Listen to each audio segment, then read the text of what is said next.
beaucoup tout plein de pluie tombe. Inondation massive, mais est-ce que c'est la géo-ingénierie ou pas?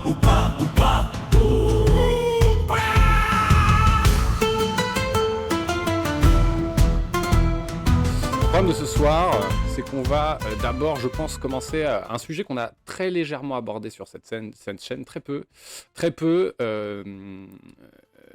On va parler encore des Émirats arabes, parce qu'il s'est passé un truc. Il s'est passé un queutru à vue de nez. Il s'est mis à pleuvoir de ouf à Dubaï. Vous avez peut-être vu ça passer. Hein. Salut Cristalgre, ça va? Ça roule? Mets-toi bien. Le karma, voilà, il y avait un peu chez Dubaï. Donc, il s'est mis à pleuvoir l'équivalent. Voilà ce qui va se passer. Voilà, c'est ça qui va se passer. Donc, on sait, quand on est soit éco-anxieux, soit effondriste, soit écrouliste, même les survivalistes les plus avisés, c'est que le dérèglement des écosystèmes provoque fait que les épiphénomènes météorologiques et climatiques arriveront de manière plus en plus fréquente et de manière plus en plus récurrente. Et donc, l'imprédictibilité. Voilà, la dérive climatique. Donc là, paf, en plein dans la race à Dubaï. Hein, donc vous voyez, et le truc, chez Dubaï. Donc déjà, les mecs avaient fait la COP. Il se passe la même chose depuis 3 jours en Chine, voire pire, quoi, en niveau pluie. On va peut-être aller jeter un œil. Mais en tout cas, parce qu'il y a un truc, un autre sujet avec ça à Dubaï. Là, on passe juste en revue cette petite histoire sur des images de... Moi, je viens de Normandie, ça me fait doucement marrer. Hein, voilà. Mais bon, c'est bon.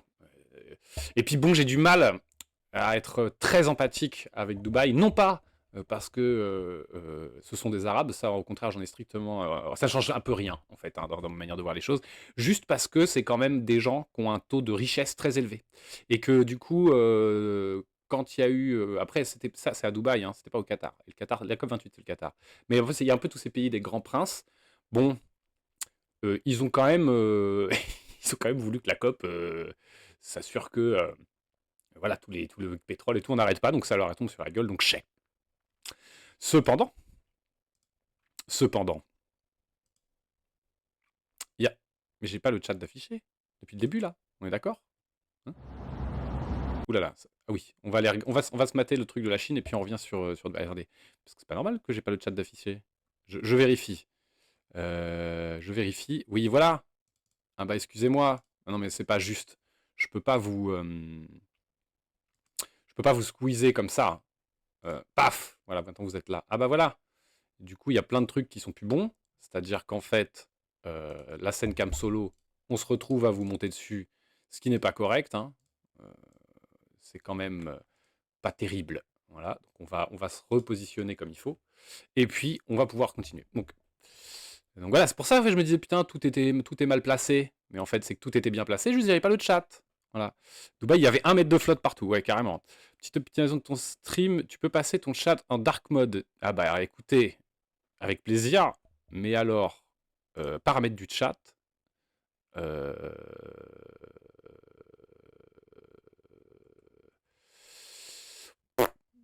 Surbrillance du chat. Genre, vous voyez là? Parce que moi, en plus, quand je fais ça, je vous vois pas. Ça, moi, je suis chaud. Hein. Le dark mode, j'aime bien. Aspect du chat. Non, je ne sais pas. Qui sait? Passe juste ton Twitch en dark mode, ça le fera. Ouais, mais alors là, attendez. On va faire un truc, genre comme ça. Alors, toutes mes confuses, chers vieweuses, pour tout ça, mais voilà, un moment, c'est vrai que si on pouvait... Ouh là là, vous avez disparu. Comment je fais?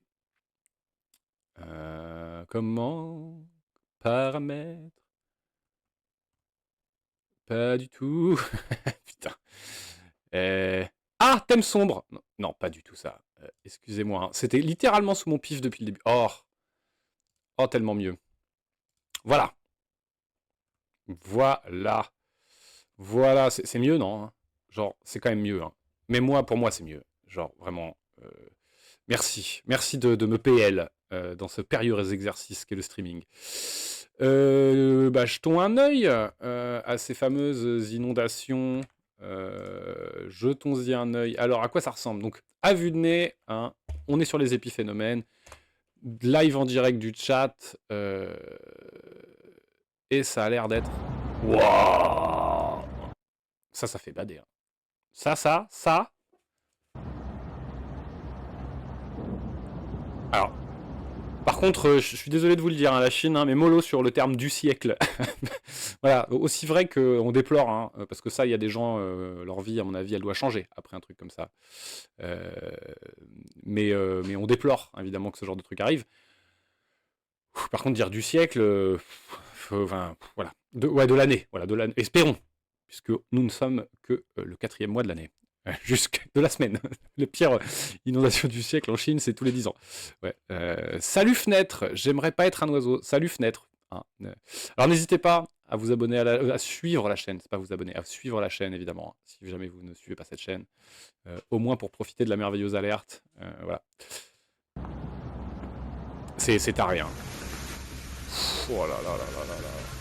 Et là, vous avez des trucs comme ça qui se passent en France, mais il n'y a pas toutes les régions de France et très peu de régions en France qui sont prévues pour tanker des choses comme ça. Hein. Oh la vache!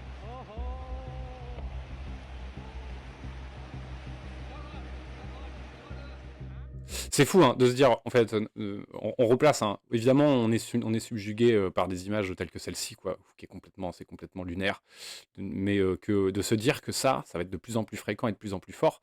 Enfin, je veux dire, la question c'est est-ce qu'on va aller jusqu'à 2012, le film de l'autre film de ouf, sur Paris. mais voyons, voyons, pense à toutes ces trottinettes à moteur, voyons. Ah ouais, après, je pense que... Moi, je me demande combien de temps... Est-ce qu'il va y avoir une adaptation? Est-ce qu'on va se mettre à sortir des jet skis? Est-ce qu'on va commencer à créer des trucs en mode... voilà, 40 mètres au-dessus de la Seine. Ah, 40 mètres au-dessus de la Seine, c'est bien, mais voilà. Triathlon version béret vert, ouais. Franchement, 11 personnes seulement. La Chine, c'est dense en population. C'est tragique, hein, toujours, hein, mais ça va encore. Hein. On vous invite, hein, si ce stream est toujours présent, hein, on va le but c'est évidemment de partager ici, hein, c'est de partager des dates, des points de rassemblement pour faire des actions conjointes, pour limiter par exemple l'accaparement en eau ou la destruction de zones qui sont importantes à préserver, mais c'est aussi de suivre ces choses-là et de commenter des propos et de l'actualité pour un peu donner un point de vue d'écologiste radical et d'effondriste sur ce qui se passe actuellement. Voilà. Évidemment, nous condamnons les violences et alors là autant on plaisante un peu parce que les violences, bon, on en reparle souvent, mais par contre on n'est pas du tout des gens haineux, hein, vous voyez, genre on déplore. Hein. Les seuls, voilà, on rappelle, la seule classe qu'on se permet d'essentialiser et que l'on pense qu'il pourrait subir des travers si on devait organiser un bouc émissaire dans la société, c'est les bourgeois.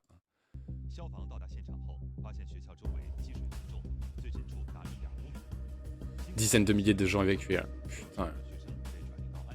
Ouah, mais si ça arrive chez nous, mais ça aura pas cette gueule-là. Ça va être. Vous vous rappelez de cette vidéo avec les policiers en barque là, qui essayent d'évacuer quelqu'un là? C'était un peu folklore ça. Hein. C'était un peu folklorique. Hein. Moi, je vais vous retrouver comment ça va se passer hein, quand nous ça va arriver.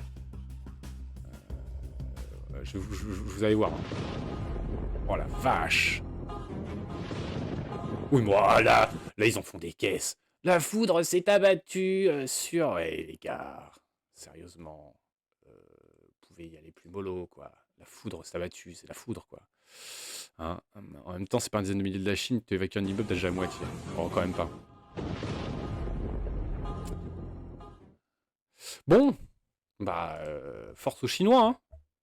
Les populations se retrouvent toujours hein, prises au milieu de ce genre de truc. Bon, nous, si ça arrivait en France, je vais vous montrer moi ce que je pense comment ça va se passer. Hein. Donc on a vu là les superbes bateaux avec marqué en chinois des caractères incroyables. Bon bah nous, si ça arrive en France, voilà comment ça se passe quoi. Urgence de la situation, les secours sont débordés. Alors parfois, ce sont les policiers qui prennent le relais. Sylvain et ses 2 collègues ont emprunté à un habitant une barque et des pelles en guise de rame. Voilà. Nous, on aura ça.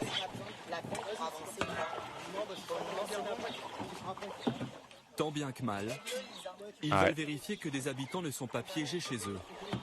Donc on n'aura pas des rames, on aura des pelles, déjà. Et ça, c'était avant, hein. On rappelle, hein. Ça, c'est un extrait qui est avant, qui baisse le seuil d'acceptation de la police.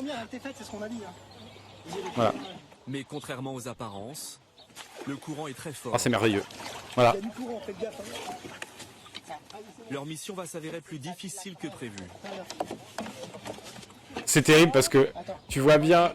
Genre, moi, la question que je me pose, c'est il est où le journaliste là? Il est debout? Il est dans une autre bateau qui coule pas? Comment ça se passe? Il y a du courant là vraiment? Là il y a du courant. Vas-y, je tiens. Voilà. Voilà l'évacuation que nous, on va voir. On va pas former à ça l'école de police. Pas du tout. Ah non. Et puis, même si ils ont recruté des flics, les formations, c'est pas ouf. Hein. Ils leur ont juste donné le droit d'utiliser leur flingue. Bouge pas, on va donner une petite impulsion pour aller vers l'avant. J'aime bien quand le type il panique. Ou surtout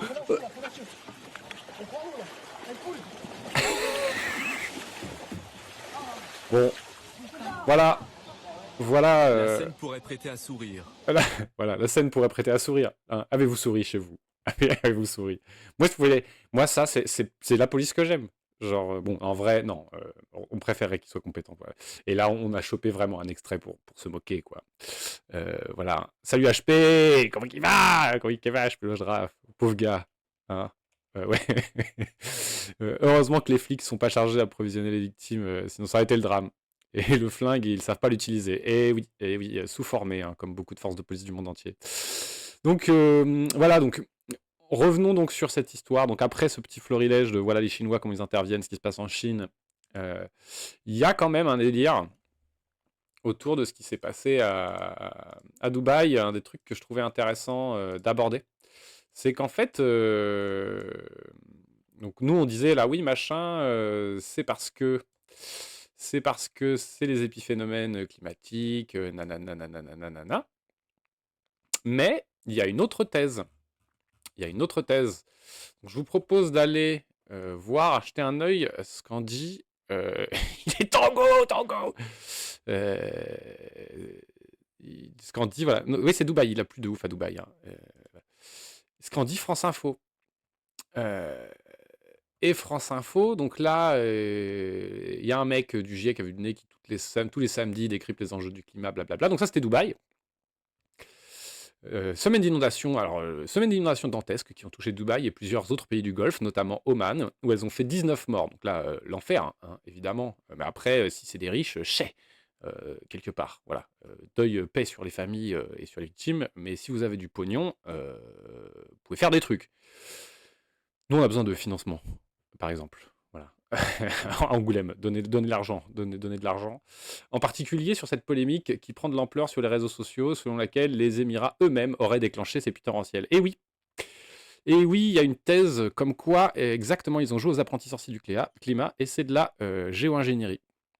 Hein, donc la géo-ingénierie, c'est vraiment... là, on est dans le technosolutionnisme réel, quoi. On est vraiment là-dedans. C'est une théorie qui circule pas mal et qui pointe le rôle de la géo-ingénierie dans ces inondations. Ces pluies torrentielles seraient dues à une opération de géo-ingénierie qui aurait mal tourné. Les Émirats arabes unis auraient voulu faire pleuvoir artificiellement à l'aide d'une technique d'ensemencement des nuages par avion. L'opération ne se serait pas passée comme prévu.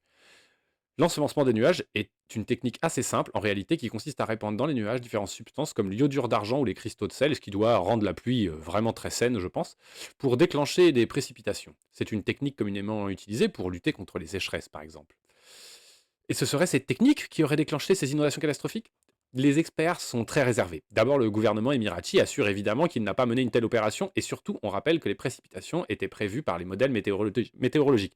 Ça, que les précipitations soient prévues par les modèles météorologiques, c'est plutôt un bon argument. Par contre, le fait que les Émirats démentent, on peut dire que ça ne dit ni que c'est vrai, ni que c'est pas vrai. En fait, un pays, c'est un peu comme un enfant de 5 ans qui a fait une connerie, c'est-à-dire, il peut avoir la main dans le pot de confiture, le visage repeint de griotte, et il va nous dire, c'est pas moi. Voilà, donc ça, on peut pas vraiment y croire.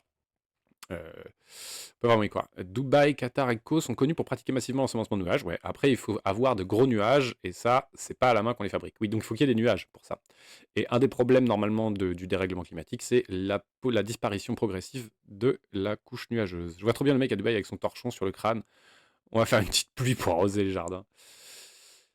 Donc, et ce serait cette technique qui aurait déclenché ces inondations catastrophiques. Les experts sont très réservés. D'abord, le gouvernement émirati assure évidemment qu'il n'a pas mené une telle opération, et surtout on rappelle que les précipitations étaient prévues par les modèles météorologiques. En tout état de cause, il semble improbable qu'un ensemencement de nuages ait pu à lui seul déclencher de telles pluies.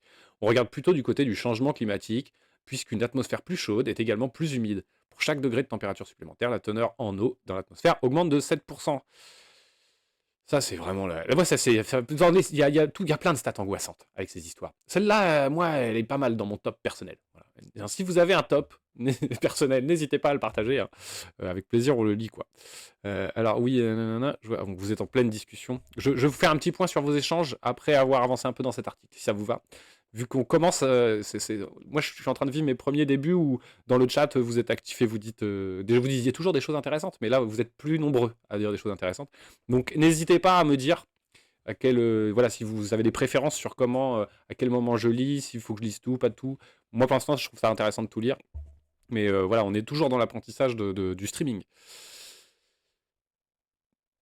La Chine l'a fait avant les Jeux Olympiques de Pékin pour faire baisser la pollution atmosphérique. En France, on le fait aussi pour lutter contre le risque de grêle sur les vignobles. Ça par exemple, vous voyez, je pense que ce serait un truc qui serait intéressant de décider démocratiquement, par exemple. Hein. Vraiment, un petit coup on tire au sort des commissions qui s'occupent de ces questions-là. Moi, je serais beaucoup plus en confiance que de me dire qu'il y a quelque part des trous de balles qui ont été désignés par Macron, qui vont choisir ce qu'on fait avec les nuages au-dessus de la France, vous voyez. Ça me rassurerait un peu plus. C'est assez basique. Il s'agit de déclencher une réaction chimique. Il y a d'autres techniques encore plus avancées. On s'appelle ça la géo-ingénierie, c'est-à-dire la manipulation artificielle du climat. On distingue généralement deux types de techniques, celle qui vise à capturer le dioxyde de carbone qui est contenu dans l'atmosphère et celle qui vise à modifier le rayonnement solaire, c'est-à-dire à réduire la quantité de rayonnement solaire absorbé par la Terre. Tous les projets ne sont évidemment pas au même stade de développement et ne représentent pas les mêmes risques. Il y a des projets relativement inoffensifs, peindre en blanc les toits des immeubles pour qu'ils reflètent davantage les rayons du soleil par exemple, ou augmenter la teneur en carbone des sols grâce au charbon organique du biochar. Alors là, je ne sais pas, il va falloir que je m'informe sur cette question. Mais il y en a d'autres qui semblent tout droit sortis des films de James Bond, qui sont évidemment très controversés. Fertiliser artificiellement les océans, injecter des aérosols dans la stratosphère, comme des particules de soufre, ou même carrément installer des miroirs dans l'espace. D'ailleurs, à propos de ça, les particules de soufre, parce que la géo-ingénierie, je suis pas encore complètement au point, mais je commence ça fait quelques temps que je commence à lire et discuter sur ce sujet. Et ils ont remarqué qu'il y a quelques années de ça, en fait, les gros bateaux conteneurs, etc., avaient dans leur carburant du soufre, en fait. Et qu'ils l'ont réduit, ils l'ont interdit, et que depuis, du coup, il y a moins de nuages là où passent les cargos. Et du coup, il y a des mecs qui disent, mais non, mais en fait, il faut remettre le soufre dans les carburants de cargo. Voilà. Bon, alors là, moi, là-dessus, j'ai aucune opinion. C'est-à-dire qu'en fait, moi, je pense qu'il faut arrêter les cargos. Mais bon, vous voyez, c'est quand même, genre, bon, est-ce que quand vous déglinguez un truc, est-ce qu'il faut quand même lâcher des caisses pour qu'il y ait une odeur par-dessus qui cache le brûlé, quoi. C'est un petit peu ça, quoi. Puis honnêtement, j'ai pas encore lu assez de choses sur est-ce que les trucs qu'on provoque, ça crée des choses toxiques? Est-ce que, genre, quand on fait des nuages avec du soufre, est-ce que c'est pas mauvais pour les gens en dessous, les plantations en dessous? Bon, tout ça, c'est des questions auxquelles je n'ai pas la réponse et que l'on trouvera progressivement au cours de ces émissions, évidemment. On ira traiter ces sujets et progressivement se former avec vous. Alors attendez, il y a un peu vos commentaires. Dubaï et Qatar sont connus pour pratiquer massivement l'ensemencement de nuages. Après, il faut avoir des gros nuages et c'est pas à la main qu'on les fabrique. On s'en avait lu déjà, Stéphane Keldan. Alors oui et non, on tanque des pluviomètres de dingue aussi dans le sud, la vallée de la Roya avec la tempête Alex en 2020. C'est 660 à 330 mm. Dubaï, 160 mm mesurés à l'aéroport. Je n'ai pas encore trouvé les chiffres pour la Chine. Est-ce qu'il n'y a pas une différence aussi? Parce que la vallée de la Roya, en effet, comme tu le dis, c'est vallonné, donc ça descend. Dubaï, ce qui est un peu impressionnant, c'est que le truc est très peu pentu, quoi. Moi, j'ai l'impression que ça sort. Enfin, tu vois que ces millimètres, ils se rétendent sur des distances complètement pétées. Je ne sais pas ce que t'en penses, Cristal. Forcer un nuage à pleuvoir chez toi, c'est piquer la pluie de ton voisin. Ça, c'est vrai. C'est une bataille entre les régions espagnoles depuis des décennies. Le soufre dans l'atmosphère provoque des pluies acides. On l'a pas arrêté pour rien. Ok, merci beaucoup pour ces infos, Stéphane. Oui, c'est dessoufré, mais cela dégage de la H2S dans l'atmosphère et te donne les pluies acides avec de l'acide sulfurique. C'est tout plat, ça s'évacue pas, en effet. Ok, très bien. Pour le moment, il n'y a aucun cadre réglementaire. Ah oui, donc là, ça veut dire que là, actuellement, c'est un sujet qui est sous-traité médiatiquement, ça doit être la teuf. Ça doit vraiment être la teuf, là. Ça veut dire que, et même tant que ce sera pas un petit peu au moins exposé médiatiquement, ça va être n'importe quoi. Ça va être n'importe quoi. Vraiment, ça va être n'importe quoi. Pour le moment, il n'y a aucun cadre réglementaire, et donc ça veut dire que c'est autorisé. Le seul embryon qui existe, c'est une réflexion en cours au sein de la commission sur le dépassement climatique, une commission de haut niveau de mise en place au sein du Forum de Paris pour la paix, et présidée par Pascal Lamy, ancien directeur de l'OMC. Mais pour l'heure, n'importe qui peut y avoir recours, littéralement, y compris des individus privés. Cela pose évidemment de très lourdes questions sur la maturité des technologies et le contrôle de leurs effets secondaires, et puis aussi bien entendu que des questions de sécurité. Notre récente de l'Observatoire du climat de défense pointait le risque que ces technologies soient utilisées à des fins hostiles ou donnent lieu à des désaccords sur leur modalité de déploiement. Bah ouais, si vous pouvez voler à l'appui de vos voisins, vous pouvez faire qu'il n'y en ait plus chez eux, ou tu peux vous imaginer, si vous pouvez déclencher des pluies comme ça torrentielles sur des capitales ennemies, c'est cinglé, quoi. C'est là qu'on voit que Command & Conquer était visionnaire, puisque vous aviez une station de manipulation de la météo dans Command & Conquer. Voilà. Même souci en Espagne, il y a des bleds en Andalousie sans caniveau, sans planche d'égout, sans bouche d'égout. Il n'y a pas du tout prévu pour prendre de gros orages. Il y a évidemment une question éthique fondamentale. A-t-on le droit de manipuler artificiellement le climat? Bah, à vue de nez, en tout cas, on se l'octroie. Certains diront qu'on s'improvise démiurge et que c'est une ligne rouge indépassable. D'autres, au contraire, diront que le changement climatique en lui-même est déjà une manipulation artificielle du climat et que la géoingénierie est un moindre mal. Pour réfléchir à ces questions, il y a un livre que je vous conseille. C'est une histoire des Schtroumpfs, Le Schtroumpfer de pluie, publié en 69. Je ne vous raconte pas l'histoire, mais tout y est, vous verrez. Donc probablement qu'ils disent que c'est pas très bien.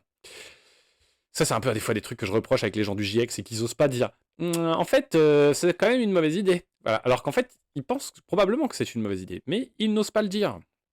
Hein, donc c'est un peu gênant, un peu chiant. Moi, là-dessus, je trouve que là, c'est cette fin d'article, là, c'est plutôt ça qui est intéressant. C'est-à-dire, donc, on s'imprévise des murges. Bon, évidemment, ça, c'est histoire de caricaturer les discours des gens qui critiquent et qui disent voilà, on joue à Dieu, nanana. Mais bon, est-ce qu'on pourrait prendre au sérieux un peu ces propos? Parce que, genre, d'un côté, on fait passer un discours pour des gens un peu qui se réfèrent à une action divine, et de l'autre, oui, en espèce de relativisme, en fait. Voilà, le changement climatique étant déjà une manière artificielle de manipuler le climat, la géoingénierie est un moindre mal. Voilà. Il faudra, et on fera un passage sur ce stream à un moment où on parlera de Gunther Anders. J'aimerais d'ailleurs bien inviter, parce que j'ai un camarade qui est un camarade qui enseigne la philosophie, qui est spécialiste de Gunther Anders, et une des thèmes de ce philosophe, c'est justement la question de la technique, son impact moral, éthique, façonneur qui façonne nos civilisations. Donc on abordera plus profondément ces sujets dans l'année.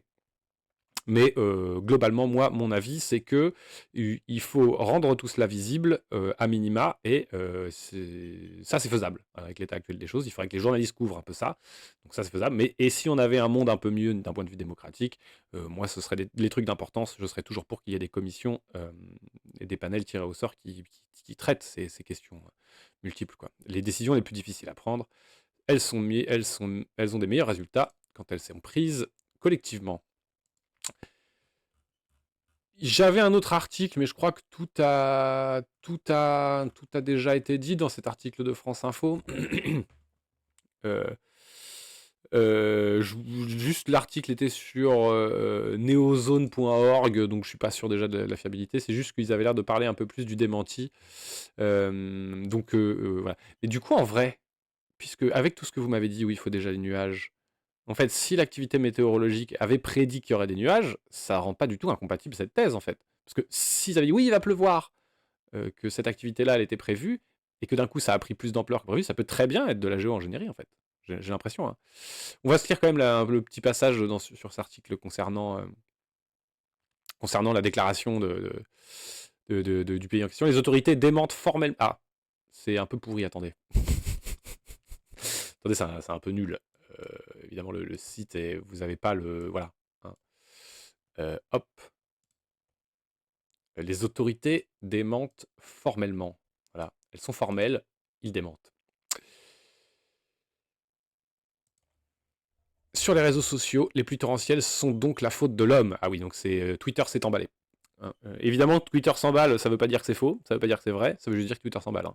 Et il est impossible d'expliquer les nombreuses phases d'ensemencement réalisées par les Émirats Arabes Unis.